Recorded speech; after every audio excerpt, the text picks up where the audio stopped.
أعوذ بالله من الشيطان الرجيم بسم الله الرحمن الرحيم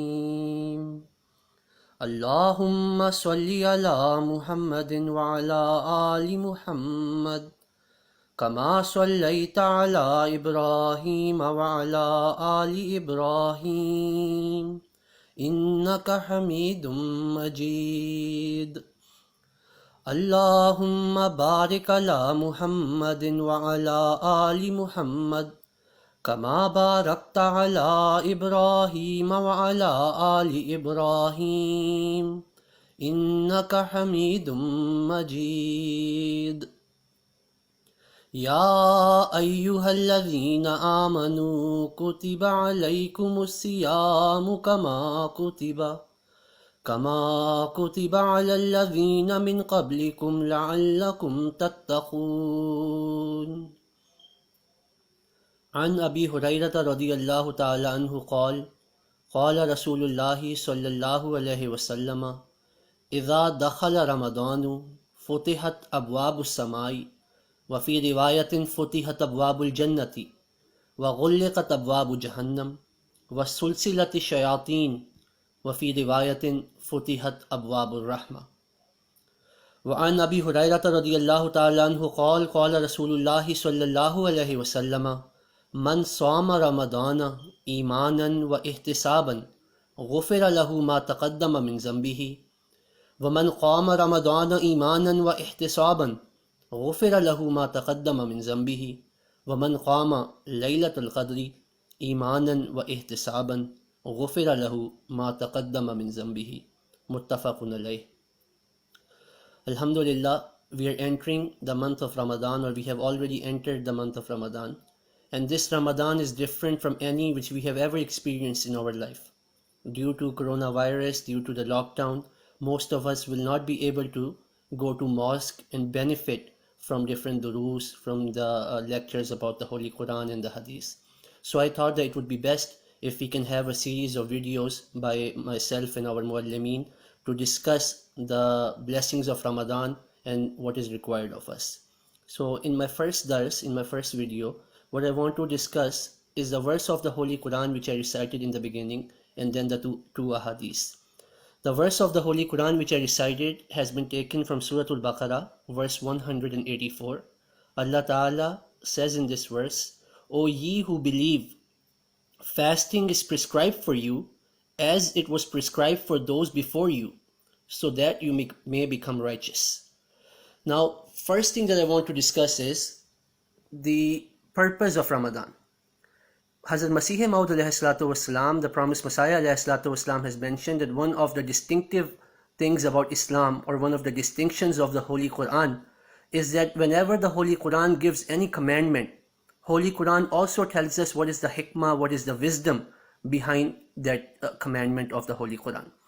So in this verse of the Holy Quran, Allah Ta'ala has made it obligatory upon Muslims to fast, and later it is mentioned this is fasting during the month of Ramadan. In another hadith of the Holy Prophet Sallallahu Alaihi Wasallam, which I would discuss maybe in a later video, a Bedouin came to Rasulullah Sallallahu Alaihi Wasallam, and he asked the Prophet of Allah, what is compulsory, what is obligatory upon Muslims, what is farz, that without this you cannot be a Muslim. So Rasulullah Sallallahu Alaihi Wasallam mentioned the pillars of Islam, and while mentioning fasting, Rasulullah Sallallahu Alaihi Wasallam said, fasting during the month of Ramadan is compulsory upon you. So the Bedouin asked the Holy Prophet Muhammad Sallallahu Alaihi Wasallam that, is there anything else? And Rasulullah Sallallahu Alaihi Wasallam replied, no, except what you would like to do of your own free will. Ma tatawwa, what you want to do as a nafal, as what you wish to do. And in the end, the Bedouin said, I will only do the fast, whatever you have said I have to do, I will not do anything extra. So what I want to mention is that fasting is obligatory. It is compulsory upon every Muslim. And a lot of time we hear excuses, people don't fast during the month of Ramadan, and they give various reasons such as it is too hot, or I have to work. So nowadays, this year at least, most of us don't even have to work. And as far as it being hot is concerned, or weather is concerned, the Philippines weather is not too hot. Alhamdulillah, it's a temperate weather. Most of us can fast during the month of Ramadan. So the first thing is that fasting is obligatory, it is farz, it is the bare minimum that we have to fast during the month of Ramadan. Now the second thing is, what is the purpose of fasting during the month of Ramadan? So Allah Ta'ala mentions that the purpose of fasting is لَعَلَّكُمْ تَتَّقُونَ, so that you may become righteous, so that you may have the taqwa of Allah, the love of Allah, the fear out of the love of Allah in your heart. Now that is the goal that we must keep in mind. How to attain that goal, inshallah, we will continue to discuss this in our future videos. But we must remember that if we want to become successful in this month of Ramadan, we must remember what is the purpose of Ramadan, and that is fasting during the month. That is to attain taqwa, the love of Allah. Now coming up to the ahadith which I recited after the recitation of the verse, those two ahadiths which I read, they tell us the blessings of the month of Ramadan. That you will have taqwa of Allah, that is your goal, but there are many blessings in this month. So in the first hadith, Hazrat Abu Huraira radiyallahu ta'ala anhu, he says that the Holy Prophet Muhammad sallallahu alaihi wasallam said that when the month of Ramadan comes, or when you enter the month of Ramadan, Allah the Almighty, He opens the gate of heavens. And in another narration it is mentioned that Allah opens the gates of Jannah, the gates of paradise, and He closes the gates of hell. And Satan's shayateen are constricted, they're so to speak, they're put in chains. And in another riwayah, in another narration, it is mentioned that the doors of the mercy of Allah are opened in this month. So this is the importance, the blessings of the month of Ramadan, that Allah Ta'ala opens the gates of heaven. Allah Ta'ala opens the gates of His mercy. But to take full benefit from those from these gates being opened, we must do what Allah has asked us to do, that is to pray during the month of Ramadan. The second hadith, Hazrat Abu Huraira radiyallahu ta'ala anhu, he says that man sama Ramadana imanan wa ihtisaban, whoever fasts during the month of Ramadan while he is a believer, imanan wa ihtisaban, and at the same time there are many translations of ihtisab, but the translation that I find most helpful for myself, for my spiritual self, is while he is a believer and he is self-analyzing himself. They are reflecting upon their shortcomings and their weaknesses.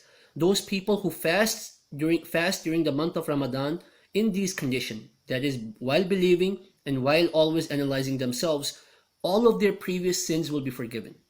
And then Rasulullah sallallahu alaihi wasallam says, whoever stands, that is, whoever stands for prayer during the month of Ramadan, while he is in the condition of iman and ihtisab, Allah will forgive all of his previous sins. And then Rasulullah sallallahu alaihi wasallam said, whoever stands in the night of Laylatul Qadr, the same reward will be given to him, that is, that Allah will forgive all of his previous sins. Now inshallah, in my future durus I will discuss what is iman, what is ihtisab. But to close today's dars, what I want to remind you is that to take benefit from anything, we must be ready for that. You know, Allah Ta'ala has mentioned many times in the Holy Quran, and the promised Messiah ﷺ has expounded upon this, that the rain, for example, it falls equally all over the earth. But there are certain places who are able to take full benefit from this, and there are certain places which do not take any benefit. Allah Ta'ala mentions there are rocky surfaces on the earth, the rain falls on them and there is no result. But then there is fertile land, that as soon as rain drops on that land, all of a sudden vegetation and fruits and all such things start growing.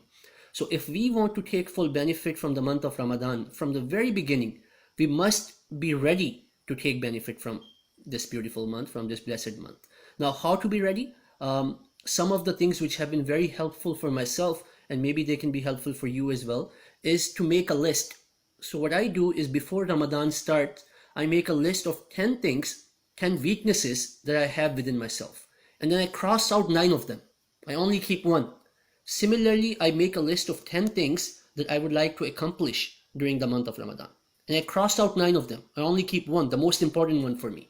And then during the month of Ramadan, I try my level best to remove that one weakness and to gain that one benefit from the month of Ramadan. For example, you may not be reading the 5 daily prayers on time. You may be late while praying. So you can say, I will pray on time. You may not be offering tahajjud prayer on time. That can be one thing. As far as weaknesses go, you may be smoking, you may be cursing, you may not be sleeping on time and waking up on time. There are various things that you may be doing. So make a list, not one thing, not two things, 5 to 10 things, cross out most of them, keep the most important one, and then work on those things. And inshallah ta'ala, that is ihtisab.